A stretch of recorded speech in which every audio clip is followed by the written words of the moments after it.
Okay, so this video is video 10.5. It's about the Pythagorean Theorem. Now, the Pythagorean Theorem, as a theorem is written, says in any right triangle, which means that this only works to accuracy when you're dealing with a right triangle. But we're going to see we can also use it to figure out if triangles are acute or obtuse as well. All right, in any right triangle, the square of the hypotenuse is equal to the sum of the square of its legs.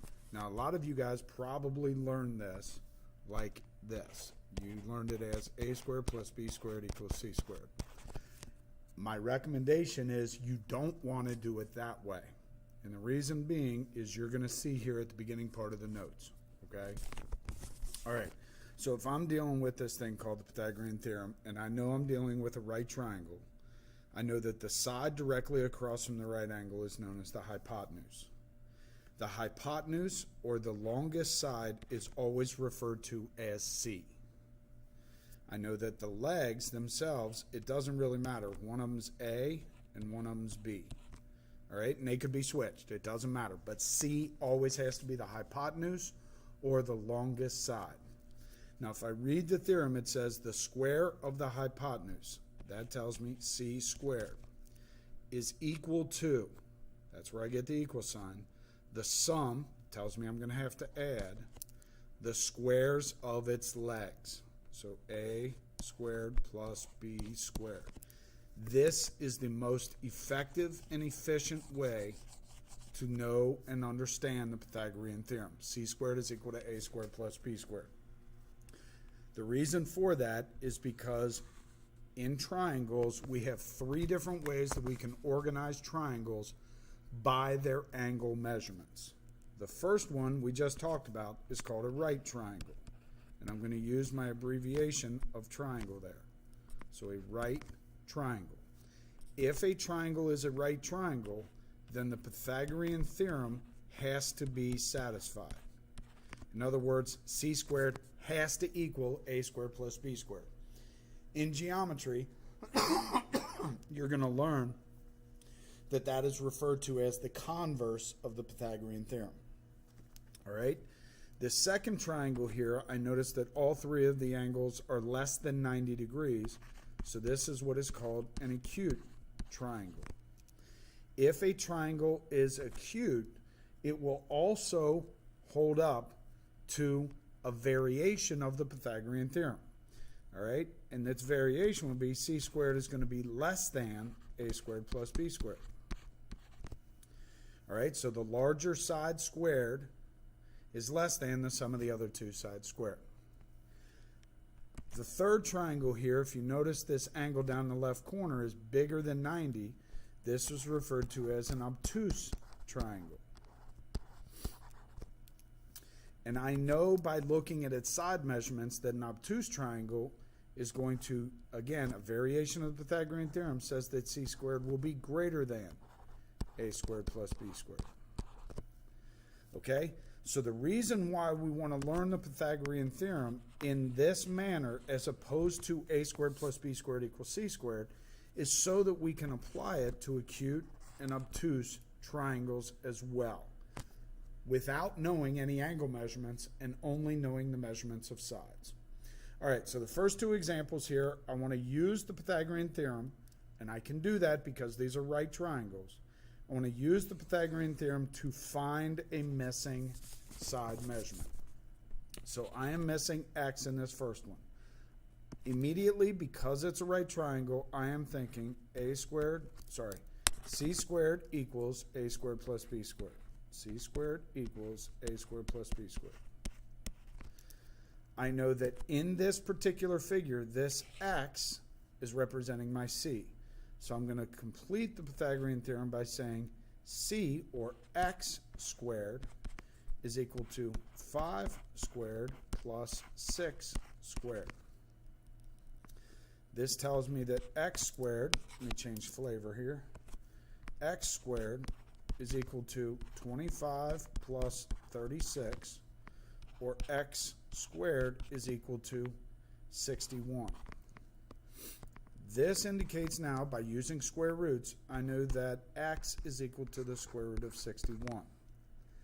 The square root of 61 cannot be simplified, but I can approximate it. If I take the square root of 61, I want to round it to approximately 2 decimals, or 2 decimals, and that would give me approximately 7.81. So I use a wavy equal sign, it's approximately 7.81. That's the measurement of the missing side. In example 2 here, again I notice that it's a right triangle. So I'm immediately thinking c squared equals a squared plus b squared. Why? Because every right triangle, notice the theorem said in any right triangle. So the triangle's right, I'm going to start off with c squared equals a squared plus b squared. But I also notice that this 9 over here is my c. So I'm going to have 9 squared equals, I got to call the x and the 3 either a or b. I'm going to choose to call the a x, and then the b would be 3. All right, I'm going to clean this up. I have 81 is equal to x squared plus 9. Subtract 9 from both sides. I get 72 is equal to x squared. Square root x is equal to the square root of 72. Now the square root of 72 I can simplify. I know that that breaks down to 36 times 2, or 6 radical 2. I can also approximate this because it ends in a radical. So therefore I'm going to go to my calculator, and I'm not going to type in 6 times the square root of 2. I'm just going to go 72 and hit the square root button. And that tells me 8.49 is an approximation. 8.49. All right, so that's how I can apply this Pythagorean theorem. All right, the second thing that we learned with this is, what if they just give me the measurements of sides? How do I determine what kind of a triangle I'm dealing with? It all rolls back to the Pythagorean theorem. I assume that each one of these triangles is a right triangle. So I assume c squared, sorry, it's jumping around on me here.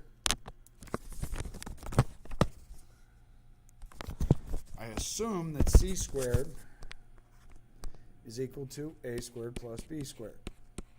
I know that c has to be the biggest side based on my assumption. So then I'm going to substitute the values in of 25 squared is equal to 7 squared plus 24 squared. And I can put the 7 and the 24 in either one of those positions, but the 25 has to go where c is. All right, so if I use my handy dandy calculator here, I know that 25 squared is 625.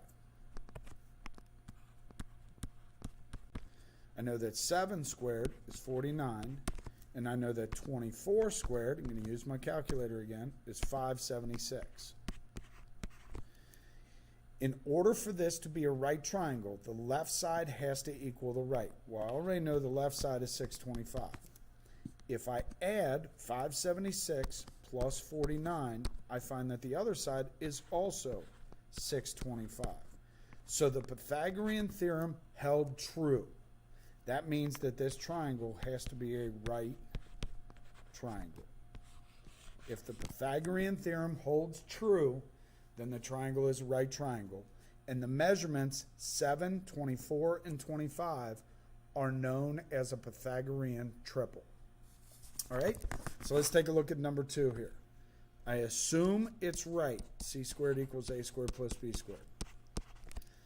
I know that 32 is the biggest side. That has to be c. So I'm going to say 32 squared. Is it equal to 16 squared plus 28 squared? I don't know. So I'm going to grab my calculator here. 32 squared is 1,024. 1,024. 16 squared is 256. 28 squared, I don't know. 28 squared, 784. All right, so now I'm going to simplify the right side, and it says 256 plus 784. So let me add that here, and we get 1,040. Now, is 1,024 equal to 1,040? No, they're not the same number. But I do know that this says that 1024 is less than 1040. If c squared is less than a squared plus b squared, then that tells me that this is an acute triangle. All right, so let's do one more here. I got c squared is equal to a squared plus b squared. I assume it's right. I know that 34 is my biggest side, so that has to be c.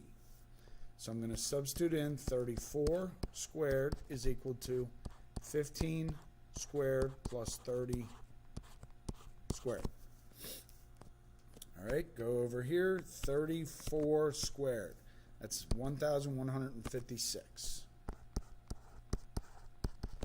I know that 15 squared is 225. And I know that 30 squared is 900. If I clean up the right side, I know that 1,156, they say, is equal to 900 plus 225, which would be 1,125. They're not equal. So then I got to think to myself, what inequality would describe the left and the right side? And the inequality would be 1,156 will be greater than 1,125.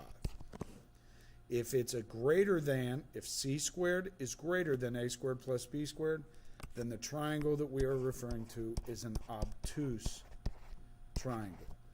This again, folks, is why I like using c squared equals a squared plus b squared, as opposed to the way most of you learned it in grade school as a squared plus b squared equals c squared. Hope this helps. Good luck, and let me know if you have any questions.